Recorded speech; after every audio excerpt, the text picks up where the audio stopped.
Hey, thanks for watching. Today we're with Derek Herndon, the owner of Arcadia Sign-A-Rama. We're going to talk about pros and cons of owning a franchise and what you can do as a contractor to make your business more visible. I'm Josh Farley, president of Redline Electric and Solar. Join me as we talk to contractors, business owners, and experts who are willing to share their experiences to help you overcome obstacles when you're taking your business up and to the right.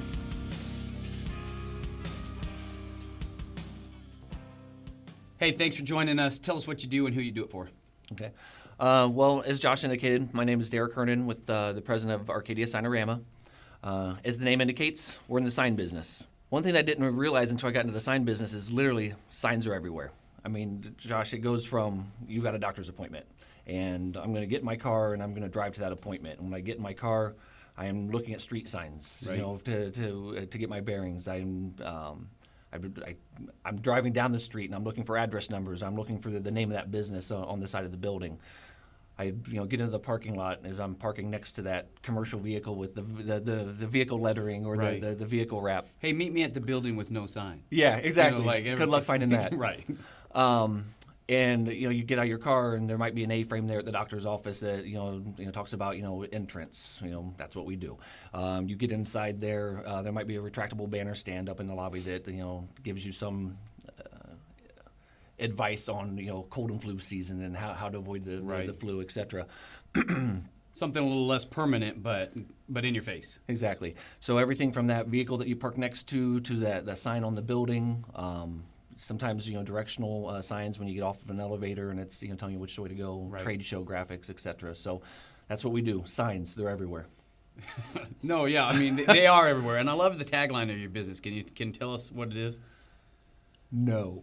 Are you not allowed? Well, I think the one that you're probably talking about that I often use. Did you switch? I heard somewhere along the way that was trademarked and that actually people are not supposed to use it. But like okay, well I can use it because I'm not making any money off it. No, the Sign-A-Rama tagline is the way to grow your business. Gotcha.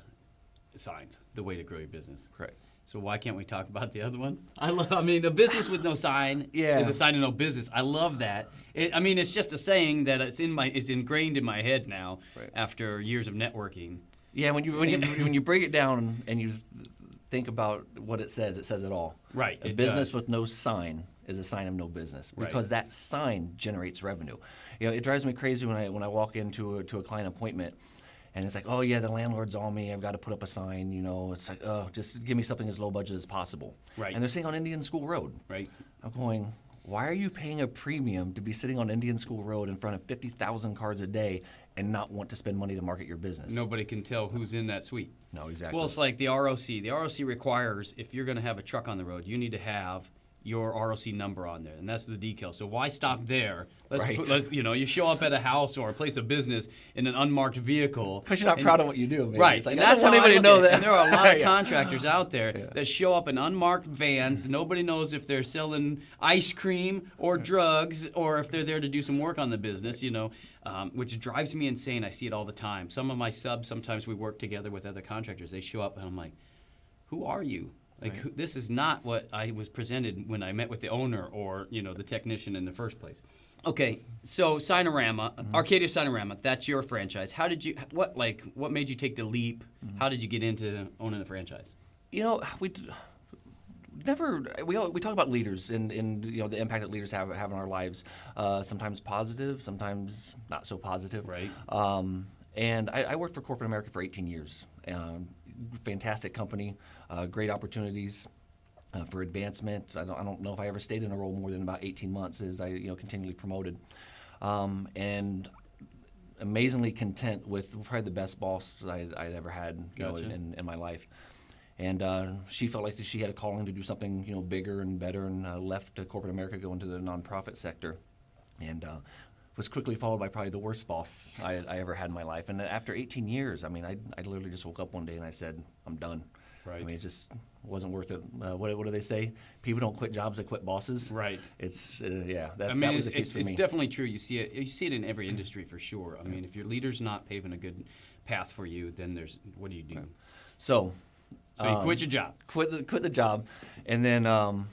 Before you quit the job, did you have the idea, I'm going to go start a sign business? No. You'd think I would have been smart enough to figure that out in advance. You have an idea, right. No, but I was blessed. My wife and I have a strong faith, and when I decided that it was time to move on, her and I prayed about it each night.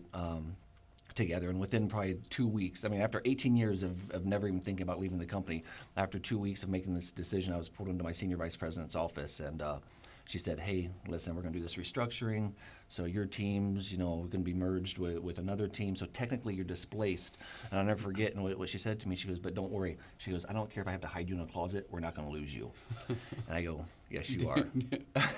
Derek's like, "Let me out of that." Yeah, closet. and That's probably because not at this good. point, it was company initiated instead of Derek initiated. So I Right. was able to leave with 57 weeks of severance.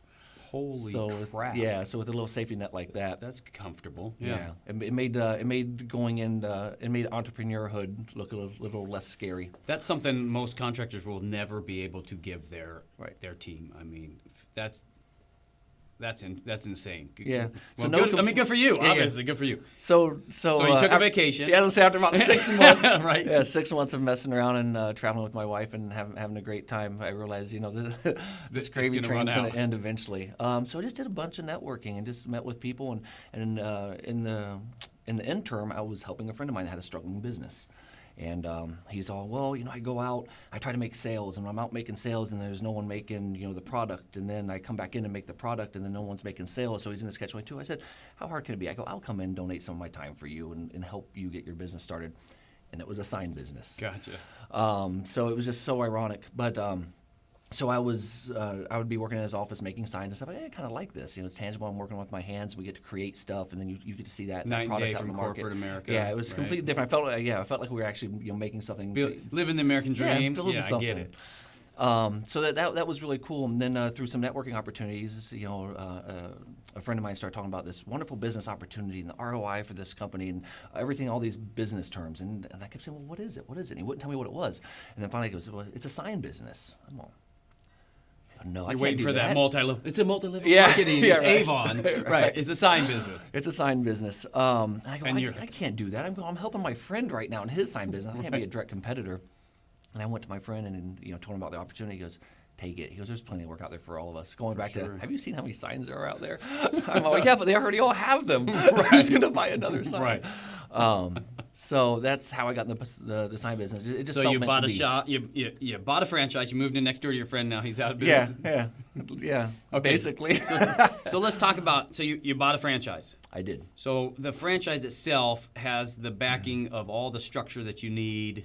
Tell us about the pros of purchasing a franchise. Okay. Pros, much like you indicated, you're not reinventing the wheel. Right. It's not like I was going to go up there and hang a sign that says Derek's Sign Shop and go out there and try to figure out, what type of equipment should I buy? What's the best type of software to be operating? Where my suppliers and products and stuff. They do give you a completed package, if you will. In addition to that, Sign-A-Rama it's the largest sign company in the world. There's about 1,000 locations worldwide, over 600 in the U.S. So it gives us the buying power of being the largest sign company with our vendors. So I'm able Gotcha. to get I'm able to get my materials at a much lower cost. Pass those savings on to clients, be more competitive with pricing. You're paying for a brand, the We are. structure that's already in place, the marketing. Yep, national notoriety. There's not a week that goes by that we don't get a telephone call from somewhere across the United States saying, "Hey, we use Sign-A-Rama all over the nation. We're Right. opening a location near you. Can you help us out?" So it does bring in free business that way. And but more important than that, Phoenix is a bit of a hotbed for corporate headquarters, if you will, probably because of the climate and lack of natural threats and stuff. Right. But so we're able to service clients on a national basis and even a worldwide basis. We had a technology client here in Phoenix that was doing a massive rebranding, and they had offices all over the U.S., Canada, Europe. I think Asia. I think the only place we were not able to service for them was in China. They had a branch in China, and that's the only place I didn't have boots on the ground. Where I was able to make everything locally here, Gotcha. ship it Ship it out. internationally, and have boots on the ground there actually do the installation. Now, how many? Huge competitive advantage. Okay. I mean, who else can do that? Right, no kidding. So how many Sign-A-Ramas are there in the Phoenix area? Do you know? The Phoenix area, I think there's 10 here in the local market. As far as the 10 separate franchises? Correct. Do you guys compete against each other at all? I think indirectly there's always going to be a certain level of that, but not it's very good spirited. I mean, Okay. we meet together every month. Right. We share best practices with one another.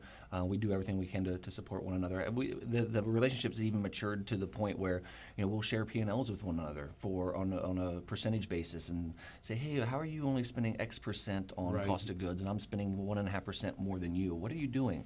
Are we making too many mistakes? Are we having redos? So we're trying to help each other. I mean, that's invaluable to see another business run behind the scenes because as a business owner, for myself, I didn't know if my margins were where they're supposed Right. to be. How do you compare to your competitors? I mean, that's definitely a leg up compared to starting my own business. Yeah, even in the Sign-A-Rama network, when we go to conventions and stuff, our owners group has been brought on stage as like a discussion panel. Gotcha. And encouraging other Sign-A-Rama owners around the nation, other regions and stuff to do something to similar to what we do because the level of success we had is unmatched across the nation. So that's not a franchise thing, the owners It's not. group. It's a voluntary.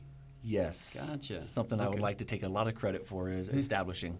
Oh, nice. Yeah, when I bought my franchise, I went to the all the different owners in the valley and kind of promoted this or kind of preached about this opportunity, and you get met with the I've been doing this for 25 years, that's never going to work, and Right. stuff. And it's, after a while, we just wore them down, and people were willing to give it a try. You got to keep an open mind, and you got to look for ways to make your business better. And we learn that the hard way sometimes, and it costs us a lot of money. Those are some great things about a franchise. Let's talk about some cons to a franchise. So, your top line, they take directly from that, no matter what the margins that you have in a project. Is that correct? From a royalty structure perspective, yes. Yeah, let's talk There, about there, royalty. there is a royalty. I guess you can consider it a con, but when I look, I mean, I've done the math before. I look at what my competitors are paying for materials. I'm looking for what I'm paying for materials. Right. My cost of goods sold alone pays my royalty. Gotcha. So it really isn't like an added expense. I mean, would I prefer to have that money back? Absolutely, but they give much more than they take. If I was to talk about probably the largest con, I think that the sign industry as a whole, I would say, was not a very professional industry over the years. I see it changing a lot, but it wasn't uncommon to have the small mom and pop sign shops where you're greeted with the basset hound when you walk in, and Right. there was just it looked like a perpetual garage sale when you walk in, and there's just samples all over the walls and stuff. And so I think although the brand can be a huge advantage when someone has had a positive experience with the brand, I think it can be actually a large disadvantage too. Gotcha. Because if someone had an experience with a Sign-A-Rama and it was that mom and pop with the basset Right. hound and that, well, that's kind of the perception of all the Sign-A-Ramas. Because I think most franchises like ours are relatively loosely run or controlled, so they kind of allow the Individual owner. individual owner to kind of put their own Gotcha. stamp on it. Versus fast food. I mean, you go into a fast food franchise, it's so tightly controlled. Right. Like you can look at the building. It doesn't even need a sign. You know what it is. Right. Oh yeah, that looks like a whatever. And you walk inside and everything's the same. You know exactly what the food's going to taste like. They tell you where to order the food. You know how much of it to put on, what to charge for it. They've got the processes, the systems, so that's what. And ours is not like that. Not in the sign industry. Gotcha. So it gives you a little freedom, but then there's definitely a con there. And most people don't even know Sign-A-Rama is a franchise. They just think somebody owns the thing, and they have a bunch of management teams in place. Right. I own it all. This is the guy. $1 billion. What I want to know is if you ever thought about opening your own sign business, and how does that franchise tag keep you from doing that, or getting away from the franchise? Right.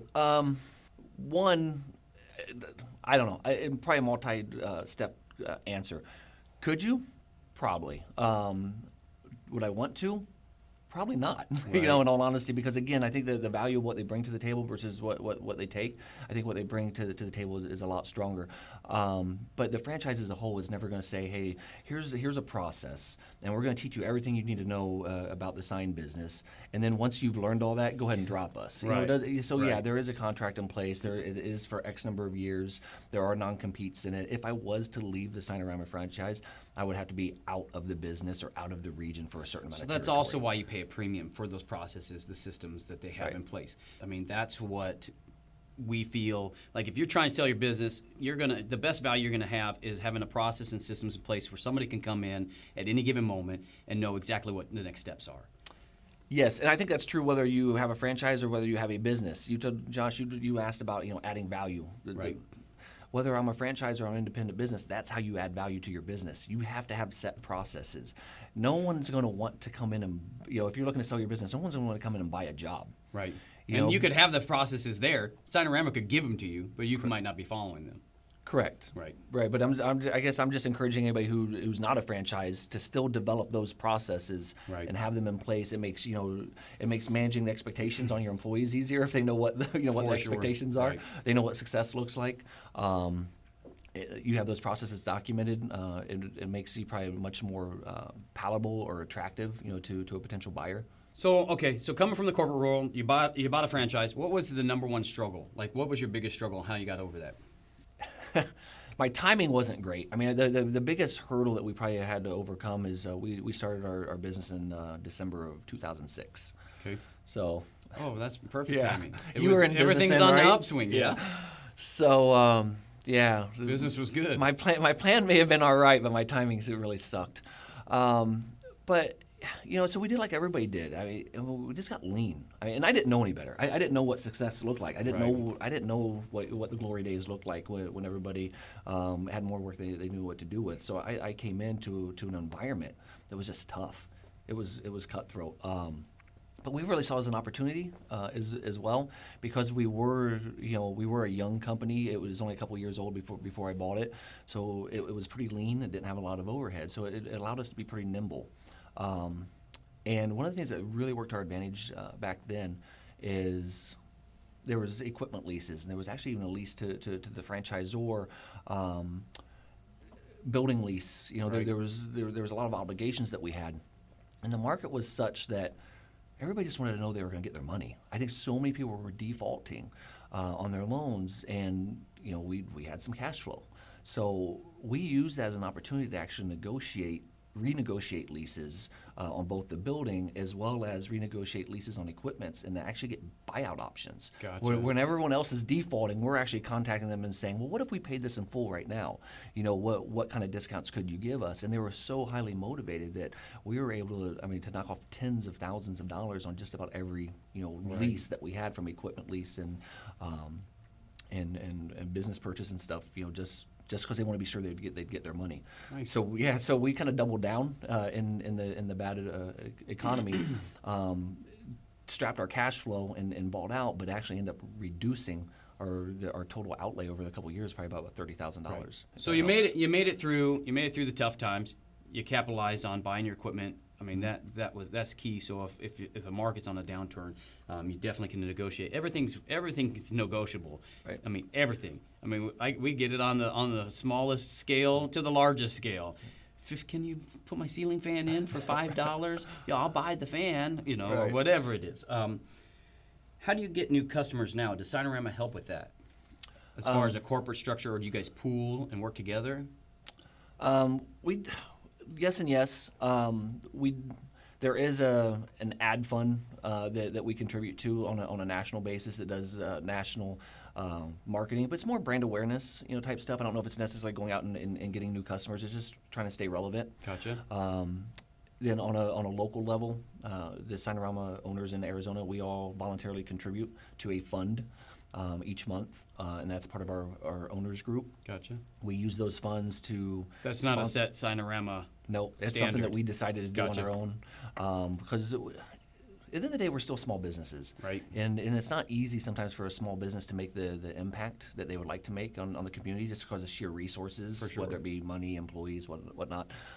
So we pull those resources, and all 10 of us in Arizona contribute to this, and then we use it as an opportunity to sponsor a wide variety of charity events.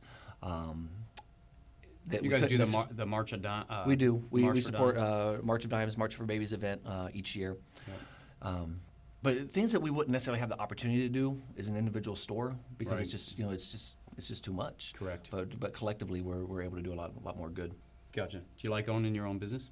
I love owning my own business. Compared to the Does my horrible own- boss you had before? Yeah, as I say, does my wife enjoy me owning my own business? I don't know. Speaking of leaders, which one are you? Are you the good one, or are you the one that your employees are trying to run from? I've been both. Right. Yeah, I've been both. I know where I'm at now. I'm on the good side now, Right, but right. I think I'm my own toughest critic. I mean, I look back at the last 12 years of business, and I don't do a good enough job, I don't think, celebrating our successes. I really, kind of beat myself up for the things I could have done better. Gotcha. Well, I think that's every owner's struggle. Is always looking back, playing some Monday morning quarterback. Like, I could. Well, if we weren't always looking to do better, we probably wouldn't be in business. For sure. You ever think about quitting? I don't think about quitting. I do think about maybe a career change. Gotcha. I don't think I want to quit being a business owner or quit being in business, but after a certain amount of time, I think everything gets Mundane? Yeah. No, I get you. Sometimes it's hard to keep the passion. I mean, I go through, I think sometimes we all feel like frauds, and I feel like I have lost my passion for what I'm doing, what I'm providing for my customers. Sometimes I think about, well, maybe if I did something, and as an entrepreneur, it's like, you look at the other guys and you're like, oh, they're making a difference. I want to make a difference. That's what it is more so than losing the passion. I truly love what I do. There's nowhere, after 12 years, there's nowhere I can drive in this town, even outside of this town, without something I did. Right. I mean, I'm driving down street after street after street, and I can tell my guys, yeah, I made that sign, we made that sign. And, yeah, my wife and kids, yeah, we know. Right. You told us last time. I go, yeah. And Right. then we've even been out of state before, and it's like there was a vehicle that that we did, or something in another city. So that part of it. I love, and I think I'll always have a passion for. I think for me, it's just more that itch sometimes just to see what else is out there and do something different. Which leads me right into my next question. Uh-oh. You ever think about selling? Are you planning? What's the plan? Are you building a business? You building a brand? You looking to sell? Yeah. The end game is definitely sell. If my two options are fold or sell, well, or obviously. die, I'm definitely looking to sell eventually. I mean, that would be the exit plan. If you didn't do the signs, what do you think you'd do? I would still want to work with my hands. Nobody's ever going to see this, so it's fine. I have a passion for solar. I'm doing these from myself. Yeah, my own no, personal. I have an absolute passion for solar energy. It's unfortunate, or alternative energy, I guess I should say. Probably wouldn't be just limited to solar. That's probably just the tree hugger, part of me. Right. Yet it still gives me an opportunity to make something. Gotcha. Have something tangible as a product, kind of like the sign business, as well as, Make a true difference. make a true difference. Right. Not just say I made a difference. It's one thing to put out your recycle can. Right. And think that you're making a difference. Right. And it's another thing to really reduce the dependence that we have on some of our natural resources. Gotcha. See, that's passion. It is passion. Any words of wisdom for people just starting out? So you go into business. When you started yours, any words of wisdom? I think the biggest struggle I had coming out of corporate America that would translate to words of wisdom is run it like a business. When I first came out of corporate America, I think I was a little, and maybe it was the experience I had at the end. When I left, I was a little disenchanted with the whole idea of what felt to be trendy or buzzwords, kind of like paradigm shift was in the 90s. It seemed like culture and core values was of the 2000s and stuff. Right. So when I first started my own business, it's like, oh, we're a small business. We're like family. We don't need core values and a mission, and we don't really need performance appraisals. I mean, we all know if we're doing a good job, people get raises each year and stuff. And I don't think I really came into it running it like a business. Gotcha. In corporate America, I think by the time those ideologies are rolled down to you, they lose so much meaning. It's like these people sat in this boardroom. So what would we like our core values to be? Right. And they kind of just push these things down to however many levels of management. And by the time it gets to the employees, it just doesn't seem to mean much anymore. But one of the things that I learned is your business has culture. Yep. Whether you define it or not, it's going to establish a culture. Right. Could be on purpose or accidental. Yeah, no, exactly. Right. So I wanted my culture to be defined with intent. And I think that's would be my word of wisdom for someone starting out is truly see it as a business, understand who you are, where you're going, what you want to be, and clearly communicate that and document to your employees so you're all marching in the same direction. And your business is a direct reflection of you personally, so you have to develop not develop, but define your personal brand and then push it down the chain. No, that's a good point, because I think the first time we went through a core value exercise in our company, it's like I kind of want to get everybody's input and what's important to all of us. And I quickly realized that as much as I want to include everyone, that's not really what our core values are, because the core values are things that I'm passionate about is Right. is the owner, because that's the direction that the business is going to head. So I've realized that it was my job to define our core values of business and what's going to be important to us, because it was a direct reflection of what was important to me. And from there, it was the employee's job to decide if that aligned with their core values or not. Right. You know, Well, if that's and something they want to be a part of. Well, that's what being a leader is all about, is defining the path and bringing the people that want to walk on that path onto your team. So, because people quit leaders or quit bosses, people quit bosses, they don't quit jobs. Exactly. So our viewers out there, how do they get a hold of you? There's several ways to get a hold of us. We are Arcadia Sign-A-Rama, located on 48th Street in McDowell. You can call us by phone, 602-954-4680, or good old-fashioned Google. You can Google Arcadia Sign-A-Rama, and that's arcadiasign-A-Rama.com. So if you guys have any sign needs, you want to get some lettering on your trucks, I know you need it. I know you need it. Give them a call. Thanks for coming in. I appreciate it. Thank you, sir. Hey, thanks for tuning in. If you like what we're doing here, subscribe to our podcast at iTunes, Google Play, or Stitcher, and to our YouTube channel to see more episodes. Go to upandtotheright.org to get all the links.